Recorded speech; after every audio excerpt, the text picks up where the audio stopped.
నమస్తే, నేను మీ కాశెట్ కుమార్ మాట్లాడుతున్నాను. నిన్న తీన్మార్ మల్లన్న మీద జరిగిన హత్యా ప్రయత్నం దాని మీద నేను మాట్లాడుతున్నాను.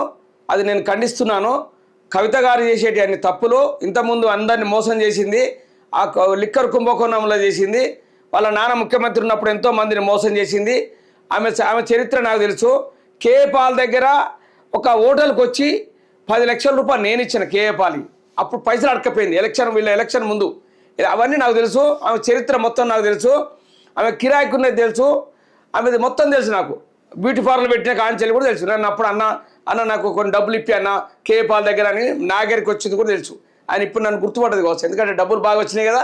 దాని మీద ఆమె డబ్బులు వచ్చినాయని లిక్కర్ కుంభకోణం కేరళ కానీ ఢిల్లీలో కానీ లిక్కర్ కుంభకోణం వేసి డబ్బు సంపాదించింది. ఆ డబ్బు మదం మీద పోతలేదు. తీన్మార్ మల్లన్న గొంతును ఆపుదామని చూస్తుంది. అప్పుడు ఎన్నిసార్లు జైల్లో పోయినా వాళ్ళ నాన్న జైలుకు పంపించినా కూడా ఆయన ఆగలే. సంపాదించి నా వెనక మా మున్నూరు కాపులు అందరు ఉన్నారు. మున్నూరు కాపులు దగ్గర 50 లక్షల మీద ఉంటారు. వాళ్ళు తలుచుకుంటే ప్రతి ఒక్క గవర్నమెంట్ కూలగొట్టుతారు. ఆల్రెడీ కూలగొట్టినా కూడా ఆ గవర్నమెంట్ వీళ్ళకి ఇంకా అది అహంభావం పోలే. దాని మీద ప్రతి ఒక్కరు మళ్ళీ ఎలక్షన్ వస్తుంది నేను గెలుస్తా అనుకుంటుంది కావచ్చు, కానీ గెలవది, తప్పది. నెక్స్ట్ గవర్నమెంట్ కాదు, వాళ్ళు కాంగ్రెస్ రాదు, టీఆర్ఎస్ రాదు. ఇక దానికి ఒక్కటే మూలం, ప్రజలు ఆలోచించుకుంటారు. వాళ్ళు గెలిస్తే వాళ్ళు ఏదో దానికి ఓటేస్తారు. దాని మీద మేము విమర్శిస్తున్నాము. మన బీసీ తరఫున మేము ఇప్పుడు మున్నూరు కాపులో మేము కాబట్టి మేము దాన్ని ఖండిస్తున్నాము. ఇప్పుడు అందరిని కలుస్తున్నాము. మేము గవర్నర్ గారు కలుస్తాము, రాష్ట్రపతిని కలుస్తాము, ప్రతి ఒక్కరు కలుసుకుంటూ పోతున్నాము. అవి ఎన్ని రోజులు ఎన్ని అరాచకాలు చేసినా కూడా నడుస్తాను అనుకుంటారు, నడవది. ఇప్పుడు మా బీసీల జోలికి నువ్వెందుకు వస్తున్నావు? ఇవన్నీ విమర్శిస్తారు జనాలు. ఎందుకంటే బీసీలతో నుండి బీసీలను అందరూ ఒక ఓటు వేయించుకొని మళ్ళీ మీరు ముఖ్యమంత్రి అయిదాం అనుకుంటారు కావచ్చు, కాదు, అది కలగన్నా కూడా కాదు. నీ జీవితంలో నువ్వు మళ్ళీ ఎంపీ కావు, ఎమ్మెల్యే కావు. ఇక గదే ఆయనకి ఏదో సేమ్ బీజేపీకి ఎన్ని సీట్లు వచ్చినాయో నెక్స్ట్ ఎలక్షన్లలో టీఆర్ఎస్కు అన్ని సీట్లు వస్తాయి. 100% నేను జోస్యం చెప్తున్నాను. నేను సర్వే చేసిన ఇంతకుముందు, ఇప్పుడు వైఎస్ఆర్కి కానీ వీళ్ళకి చాలా సర్వే చేసి చెప్పిన వాళ్ళకి కరెక్ట్ వచ్చినాయి. నేను మొత్తం ఊళ్ళల్లో తిరుగుతున్నాను, ప్రతి ఒక్క ఊళ్ళో తిరుగుతున్నాను. నేను ఎవరు ఎగలుతారు, ఎవరు మోసం చేశారు, ఇవన్నీ ఒక్కొక్కటి లిస్ట్ నా దగ్గర ఉన్నది. నా దగ్గర వెబ్సైట్లో పెట్టుకున్నాను. ఈమె ఏం చేసింది అన్నీ నా దగ్గర ఉన్నాయి. ఎందుకు నేను ఇన్ని రోజుల పాటు ఎందుకు మాట్లాడలేదంటే, నేను దాని టైం వచ్చినప్పుడు మాట్లాడదాం అనుకున్నాను.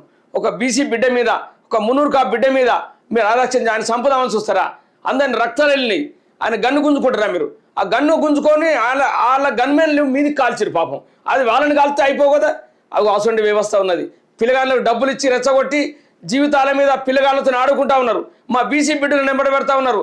మా బీసీలను వాడుకుంటా ఉన్నారు మీరు దొరలు.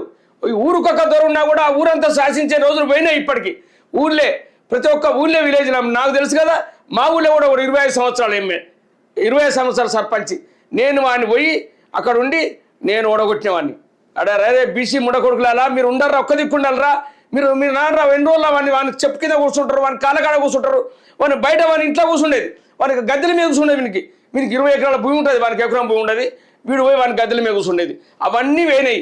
ఈరోజు చదువుకున్న వాళ్ళందరూ ఒక్కొక్కరి రక్తం ఉడుకుతా ఉన్నది. పిల్లలందరినీ ఒక సుభాష్ చంద్రబోస్కు యూనియన్ తయారు చేసినట్టు మేము తయారు చేస్తున్నాం. ఎందుకంటే న్యాయం ధర్మంగా పోండి. వాడిని ముఖ్యమంత్రి 2 సార్లు చేసిండ్రు, నాశనం చేసిండు రాష్ట్రాన్ని. 6 లక్షల కోట్ల అప్పు చేసిండు. ఇదంతా ఎవడు కట్టాలి? లాస్ట్కు చూస్తుండే ఓడో చైనా వానికి అప్పచెప్పి వాని కాళ్ళ కింద బతకవలసింది. ఇంతకుముందు వానికి ఇంగ్లాండ్ వాని కింద బతికిర్రు. ఎన్ని రోజులు బతారు మీరు? ఇట్లా మీరు ఒక ధ్యానం చేసుకోర్రి, మీరు ఒక తెలివి తెచ్చుకోర్రి, ఇటువంటి తెలివి ఆలోచించుకోర్రి. పిల్లల జీవితాలతో ఆడుకోకుర్రి. వాళ్ళు టీఆర్ఎస్ మన రాష్ట్రాన్ని నాశనం చేసింది.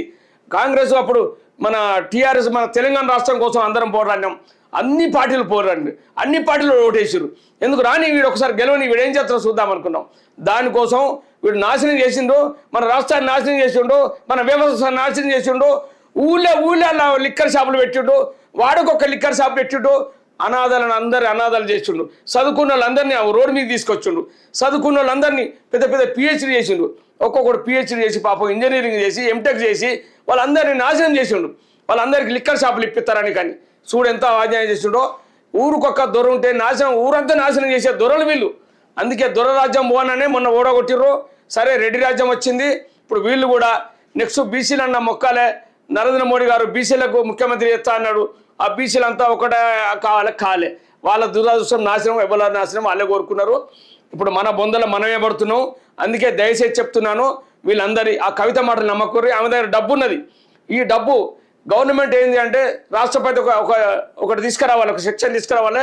సుప్రీంకోర్టుకు లెటర్ పెట్టి నేను ఒక గవర్నమెంట్లో పోటీ చేసిన వానికి ఎంత ఆస్తి ఉందో ఫస్ట్ లాస్ట్ వరకు అంతే ఆస్తి ఉండాలి. దాని మీద ఉన్న ఆస్తులన్నీ గవర్నమెంట్కి అబ్జా చేసుకోవాలి, గవర్నమెంట్కి అండవర్ చేసుకోవాలి, బీద పిల్లలకి ఇవ్వాలి అని నేను కోరుకుంటున్నాను.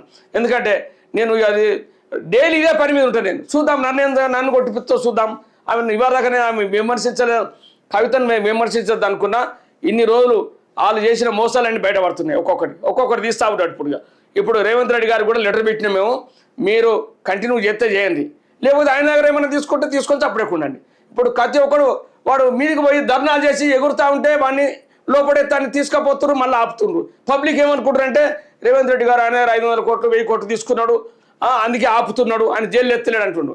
ఇప్పుడు ఫోన్ ట్యాప్ కేసులో అది పెద్ద నేరం. అది ప్రతి ఒక్కరికి అది ఎంత పెద్ద నేరం అంటే ఆల్ ఖైదా కన్నా నేరం, అది ఒక నక్సలైట్ కన్నా నేరం. అది దాని మీద ఇంతవరకు కూడా దాన్ని స్పందిస్తలేరు.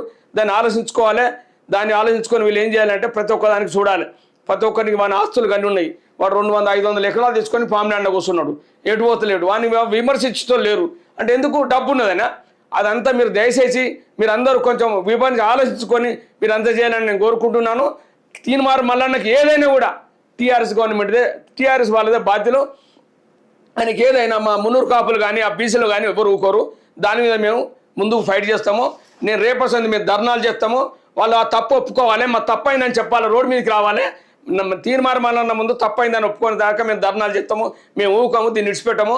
రేవంత్ రెడ్డి గారు ఊకున్నా కూడా మేము ఊకోము. జై హింద్, జై గోమాత, జై శ్రీరామ్.